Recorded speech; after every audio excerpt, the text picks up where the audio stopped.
Nigeria stands at a critical junction in its energy transition. Sustainable energy is not just a necessity, it's a catalyst for economic growth, innovation, and inclusivity.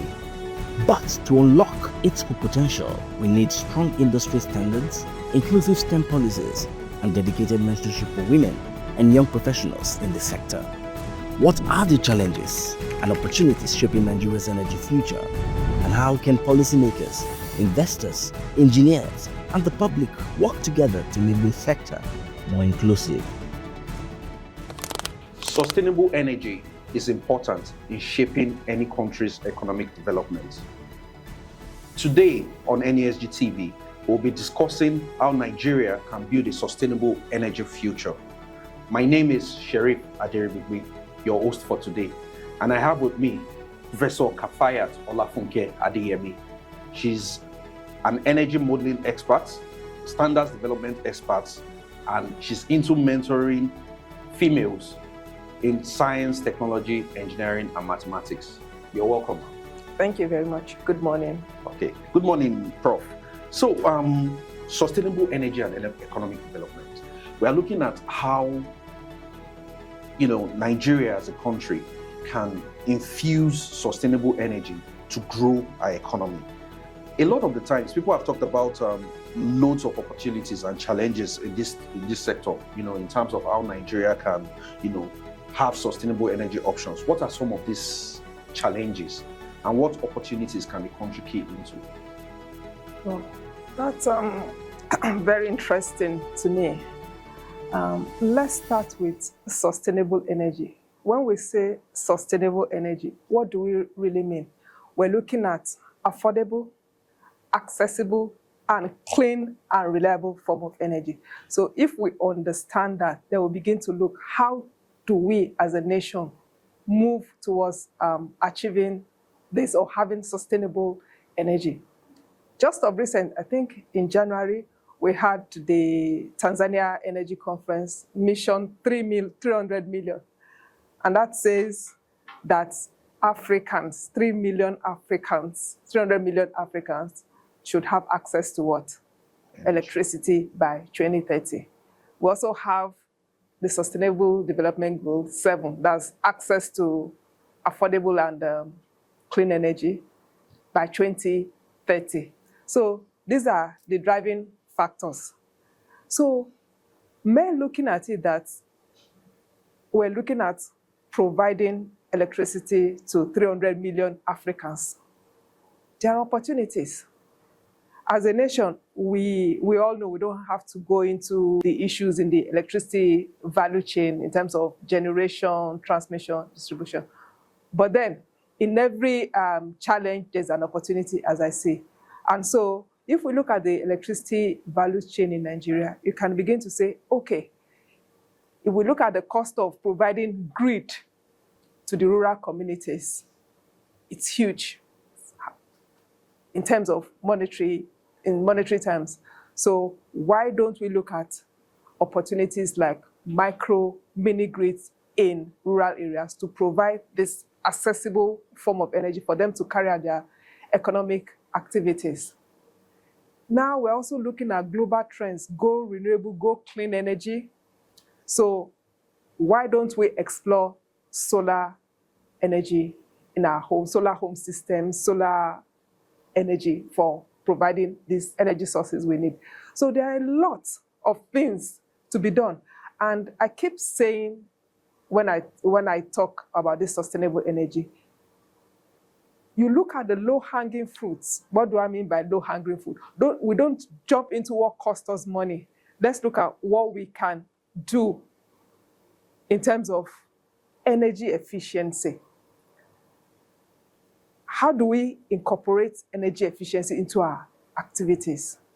Because if we utilize energy in the most efficient way, there are chances, or it is that we would have more people having access, because there's no need for me to put on my light bulbs consuming, maybe I have 10 bulbs, each is 10 watts. In 1 hour, consuming 100 watts. I'm not using it, but I just felt it should be on. That 100 watts would have been what? Conserved or reassigned to other for other uses. Meanwhile, the cost of generating 1 kilowatt of electricity comes with what? Environmental challenges. So if you're able to save that as well, so we can also see that energy efficiency has a role to play. So we'll start looking at creating that awareness of how we consume our energy use pattern. So when we look at that, then we'll move to renewable energy. How do we now integrate renewable energy into our systems? We'd like to talk about capacity, let people know about it, let people have the capacity to go into renewable energy systems building. So those are opportunities there, and those are also challenges, all integrated. Thank you very much, Prof, for that wonderful response. Your role as a standards development expert comes to bear, in terms of you mentioning how key it is important for citizens to understand their role in ensuring energy efficiency. So now let's look at how standards development actually impacts, energy efficiency, safety, and innovation in Nigeria's energy landscape. Are there particular standards that maybe regulators need to put in place to ensure that citizens make good use, are efficient in terms of their energy usage and in terms of safety and innovation? Okay, I'm not a staff of Standards Organization of Nigeria, but I've done some work with Standards Organization of Nigeria. And as an engineer, I know engineering is about precision, standards, safety, and efficiency. So all of that incorporates what Standards Organization of Nigeria does in their Nigerian National Standardization Strategy. All of those are aimed at looking at standards that ensures that the nation achieves its socioeconomic development. So standards are key. Now, there are a lot of standards already out there, but how many people in the nation are aware the standards actually exist for me to even put it to use? Now, standards, I can say, one major function of standard is what? Safety and efficiency. We have a lot of standards on that. I keep saying energy efficiency is important. That's the starting point of sustainable energy. Sustainable energy doesn't really mean go renewable completely. Renewable is an integral part of sustainable energy. So back to standards, we have these minimum energy performance standards for lighting. The standards have been developed. I was part of the team, and that standard already shows or has guidelines, specifications, and directions for products being imported into the country in terms of lighting. So those standards, those products that are being imported must satisfy those prescribed guidelines and from Standards Organization of Nigeria. So in that way, we're able to achieve energy efficiency. Because if I go to the market and you say, this is a 10-watt bulb, there are tests already in the minimum energy performance standards that would enable me, I take it to the lab, will enable me determine, okay, is this actually 10-watt bulb or is labeled 10-watt bulb? So if it's actually 10-watt bulb, and I know I've tested it, it's 10-watt bulb, then we're good to go. Because what we find in the market, the power rating is what actually exists. And if we go to what we call energy label, there are grades, grade A, grade B. So once you look at the energy label on that particular product you want to buy, is a determining factor. This is high, is energy intensive. This is less energy intensive. So you make your own decision on what products you want to buy, having in mind that these products have been tested and they are standard products. So it's in the Nigerian market. Okay, yeah? Okay, ma. Sorry for cutting you short. So in terms of you mentioned 10 watts, 5 watts bulb. For the purpose of our listeners and viewers, which has a higher energy rating? Energy. A 10 watts bulb and a 5 watts bulb. Of course, a 10 watts bulb will consume more, much more.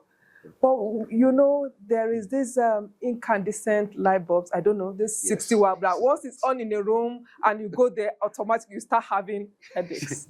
I think that has been phased out. So, those are improvements and those are working towards energy efficiency. So you are consuming less.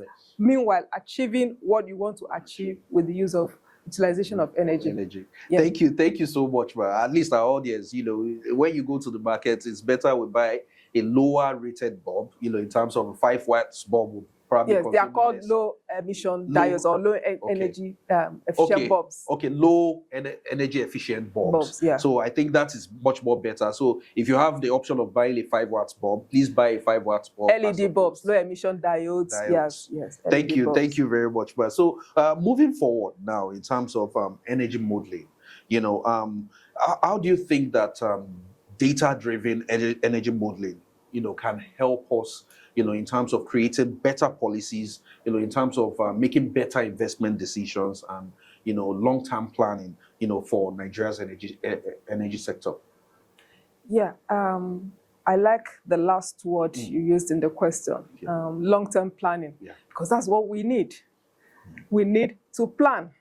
And so energy modeling is a way of using a lot of data to kind of forecast, look at supply-demand responses, look at energy efficiency of metering. So a lot needs that you can do with energy modeling, provided you have data. I give an example. I wanted to work on an energy modeling project, and I wanted to use the solar power plant in the water treatment down there in Buhari. So I went there and I said I needed data. I wanted to do a forecasting using one of these modeling techniques, AI, deep learning techniques. And when I got there, I spoke to the engineer in charge, and he said they had, I think the plant was installed in 2019 thereabout, and so they had about 5 years data. 5 years data was what I could get. And the beauty about this energy modeling techniques is that the more data you have, the more accurate your results, your predictions, your forecast tends to be. And so it's an important tool which agencies, ministries, departments that are in charge of data should take it seriously. I try to paint a scenario to my students, and I say, an investor comes to the campus and says, oh, I'm thinking of setting up a wind farm in this university. Can you give me data of wind speeds for the past 15 years? And everybody is looking. We don't have that. What would I use to justify that this area is good for set up a wind farm? Basically, if you want to set up a wind farm, you shouldn't be looking at wind speeds less than 6-7 meters per second.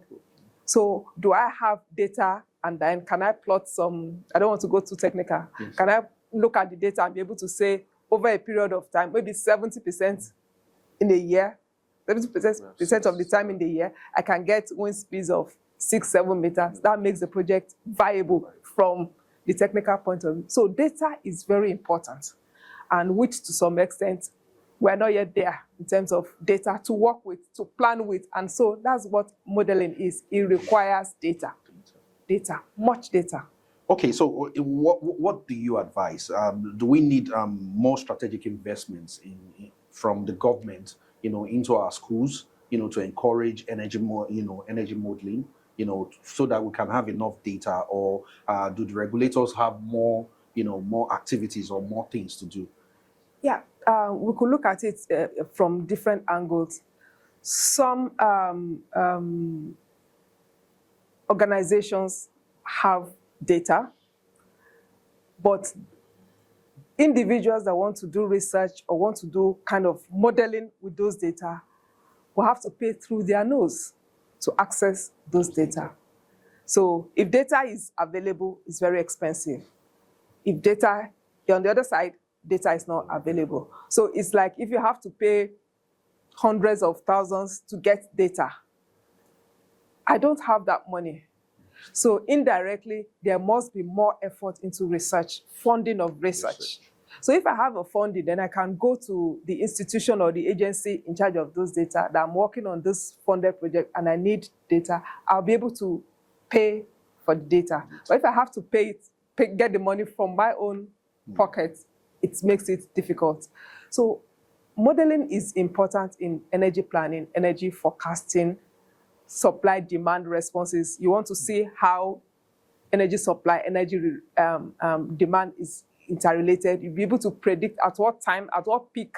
A lot of things you can do with it. Okay, thank you. But it needs data. All right, thank you very much, Prof. So we hope our policymakers can hear. There has to be a lot of funding, a lot of funding has to be made available, to research institutions, to universities, so that we can have this data readily available in terms of funding for the leaders, to ensure that, our institutions of learning, make this data available. So let's move on now. There's one more thing. Okay. There must be a culture of data collection, keeping data. Yes. Okay. Not that I should think this institution should have the data, and I get there, unfortunately, they don't. Yes. Okay. That awareness, or you need to keep the data also. Yes. So as Prof rightly said, we also have to move beyond just funding institutions. Data collection and is key. It's very important. Keeping data appropriately, so that we have the correct data in terms of planning for the future is important. So moving forward, ma'am, let's look at sustainable energy for the future. A lot of the time now, there's a lot of clamor for clean energy. What do you think are the regulatory and policy measures that Nigeria needs to transition to a sustainable, clean, and inclusive energy future? Very simple. I'll just go directly.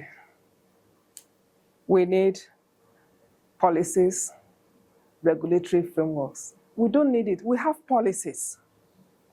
If you look at the National Energy Policy developed by ECN, Energy Commission of Nigeria, it's comprehensive. It has all that needs to be in an energy policy. It looks at each of the national energy resources in terms of short, medium, and long term. So in terms of policies, we have our policies in place. Aside policies, we need, that's on the government side, we need to create that enabling environment in terms of, okay, I give an example. If one of the policies says by 2030, we should have 30% of our energy mix from renewables.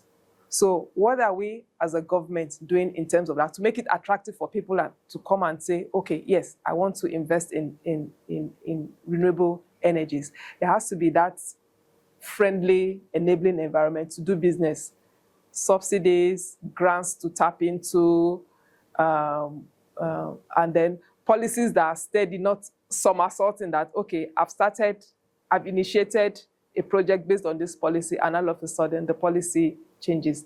So that enabling environment is also key. And then the public-private partnership is also very important for us to go into that. Thank you for mentioning that. That was going to be my next question, okay.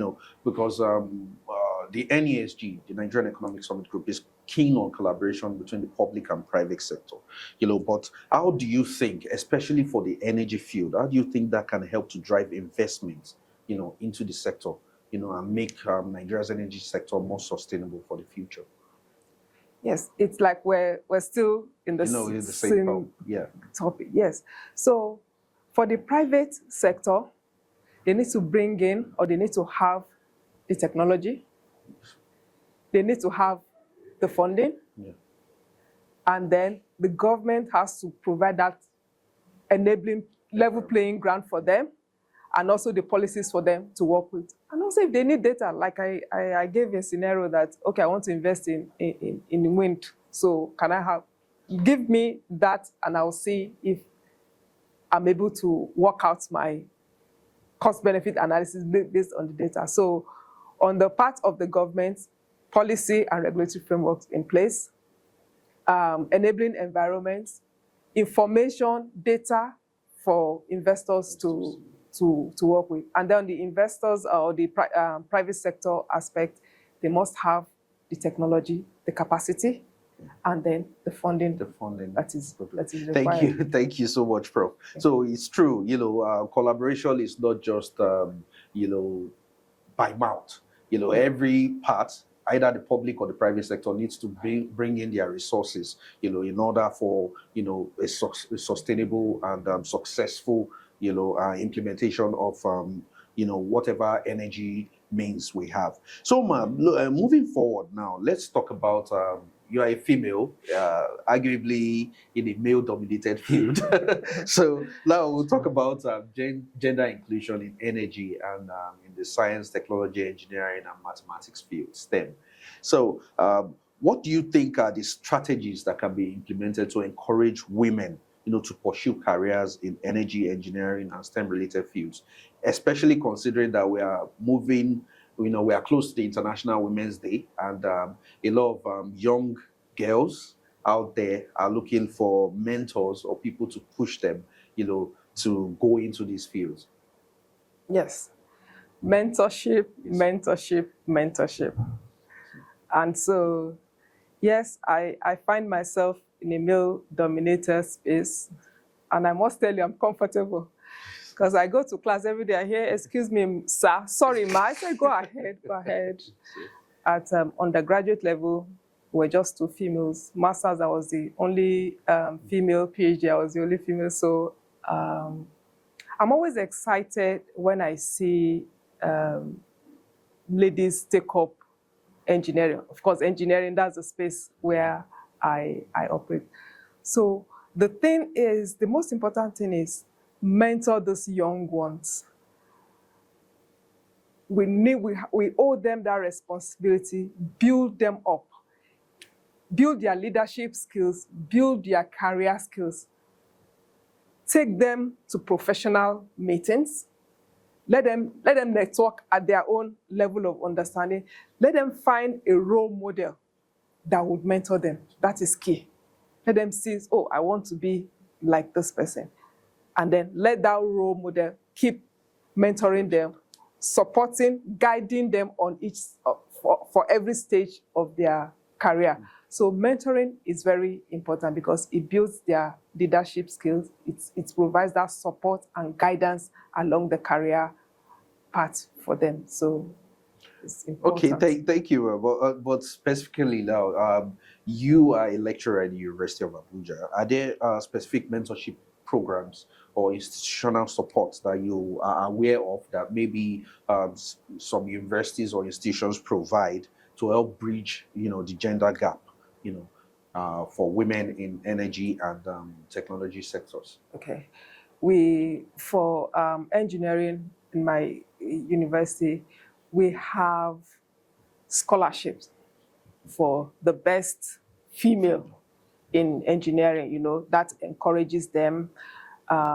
We normally do career talk for females. We take them to professional meetings, Association of Professional Women Engineers. They even come on campus to talk to them, give them career talks. From there, they identify role models they want to be mentored by. So those are some of the things we do, and it's actually yielding results. And if I have an assignment and I need younger ones, I try to build them up in leadership skills. So we integrate them into it, start learning gradually, and see what you are expected to do or to know. Yeah, so we do career talks. We take them to professional meetings for networking, and then we always provide that support as at when needed. Yes. And then we always address them. This bias, it will be there. You have to stay strong. It's there. So you are not there because you are a female. You are there because you have a value to put on the table. If there are 5 men on the board table, tell them shift, put 1, let it be 6. I have something to contribute. And that's why you're there. It's not because you're a female. You are there because you have a value to add. Yes, sir.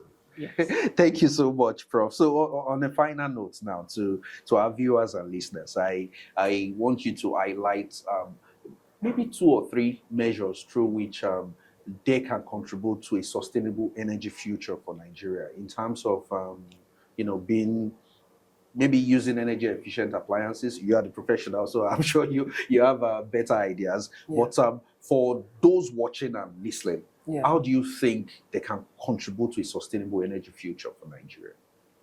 Let's all start with being energy efficient. It doesn't cost you anything. Just switch off appliances that are not in use. That's what everybody can do. It doesn't cost money from your pocket or anything. Put off appliances that are not in use. Yes. Thank you so much, Prof. We've had with us Professor Kafayat Adeyemi. She's a professor of mechanical engineering at the University of Abuja, and she has been here discussing how we can build a sustainable energy future for Nigeria. As she's just said, ensure you switch off your appliances if they are not in use. That is the best way to contribute to a sustainable energy future for Nigeria. I am Sheriff Aderibigbe. Until next time, see you.